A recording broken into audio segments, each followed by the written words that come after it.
سال پہلے کی بات ہے کہ جامعہ سلفیہ سے ایک طالب علم مجھ سے رابطہ کرتا ہے، مختلف سوالات اور مختلف مسائل پر تبادلہ خیال کرتا ہے۔ کچھ دن گزرنے کے بعد وہ طالب علم مجھ سے چاہتا ہے کہ میں اسے ٹیلی فون کے ذریعہ کسی کتاب کا درس دوں یا کچھ مسائل پر تحقیقی گفتگو کروں، اور جب میں نے اپنی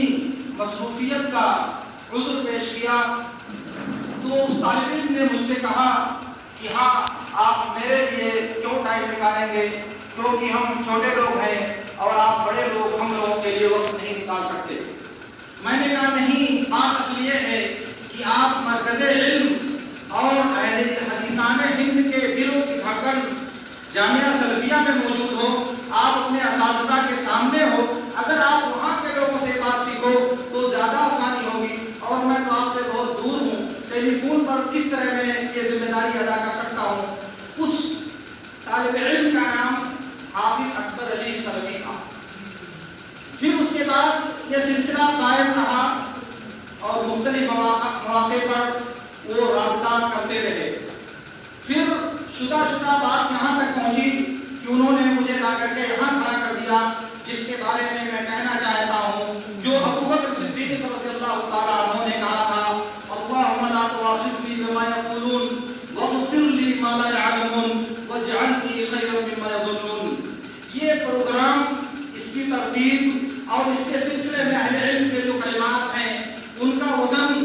اور ان کی جو مسئولیت بنتی ہے میں بڑی شدت کے ساتھ محسوس کر رہا ہوں، اور جب میں توڑتا ہوں خود کو ان باتوں سے اور اپنی زندگی کو ان تزکیات سے، تو میں اپنے آپ کو صفر محسوس کرتا ہوں، اور یہ بات بہت شدت سے مجھے لگتی ہے کہ ہم کس زمانے میں چل رہے ہیں کہ ہم جیسے طلباء کو یہ اس مقام پر آنے پر مجبور کیا جا رہا ہے، کس مقام پر ہم آ گئے ہیں کہ ہم جیسے لوگوں کو اس شرف سے نوازنے کی کوشش کی جا رہی ہے، جبکہ ابھی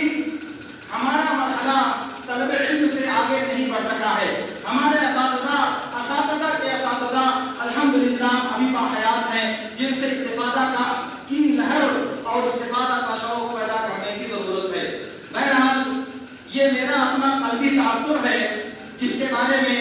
آپ سب کو یہ بات بتا کر آپ سے رخصت ہوں گا۔ البتہ ایک دوسری سمت سے یہ بات بہت شدت کے ساتھ میرے دل میں موجزن ہے، اور بہت قوی طور سے میں یہ بات محسوس کر رہا ہوں کہ اللہ رب العالمین نے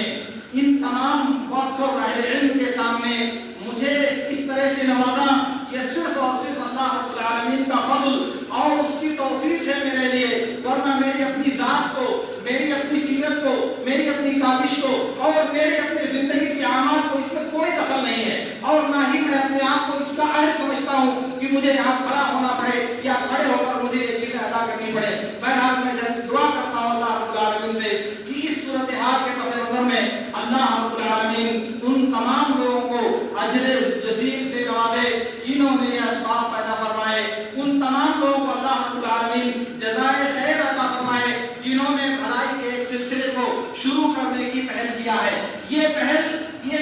یہ تصور نہیں کرتی جیسا کہ بعض غلط فہم یا بعض ذیل فکر کے حامل انسان لوگ سمجھتے ہیں کہ بس یہ ہو گیا اور اس کے بعد دنیا میں کوئی دوسرا آدمی موجود نہیں ہے۔ ایسا تاثر نہ کبھی تھا، نہ اب ہے، اور نہ کبھی آئندہ پیدا ہوگا۔ آپ سن لیں، اسحاق بن راہوی، اسحاق بن ابراہیم الحنظلی جو احمد بن حنبل کے معاصر اور امام بخاری، امام مسلم بلکہ کتب ستہ میں سب کے استاد ہیں، انہوں نے لکھا ابو زرعہ رازی رحمت اللہ علیہ کو، کہا تمہاری خبریں مجھے پہنچتی ہیں، سنت کے نشر و اشاعت کی جو کوشش تم کر رہے ہو، اہل بدعت پر جس طرح تمہاری اقدار ہے، حدیث سے جو شغف تمہیں ہے، حدیث کو پڑھانے میں جو دلچسپی تمہاری ہے، وہ خبریں سن کر میں بہت خوش ہوتا ہوں۔ میں تمہارے علاقے کے لوگوں کو لکھتا ہوں کہ تم سے انہیں سیکھنا چاہیے، تم سے انہیں آ کر کے طلب فیض کرنا چاہیے، تمہارے سامنے انہیں ذات قلم مستح کرنا چاہیے۔ میرے عرض کرنے کا مطلب ہے کہ اگر اسحاق بن راہوی نے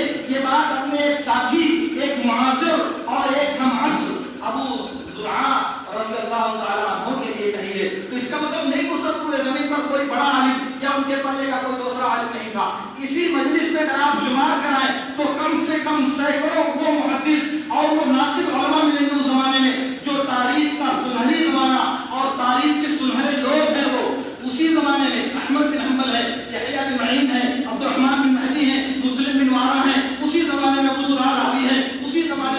اصلاح دمشقی ہیں، اسی زمانے میں ابو حاتم رازی ہیں، اور یہ وہ نمایاں ہیں جن کو اگر توڑا جائے تو ان کے سامنے یہ عظیم الشان پہاڑ کو نظر آتے ہیں، یہ بڑے بڑے جو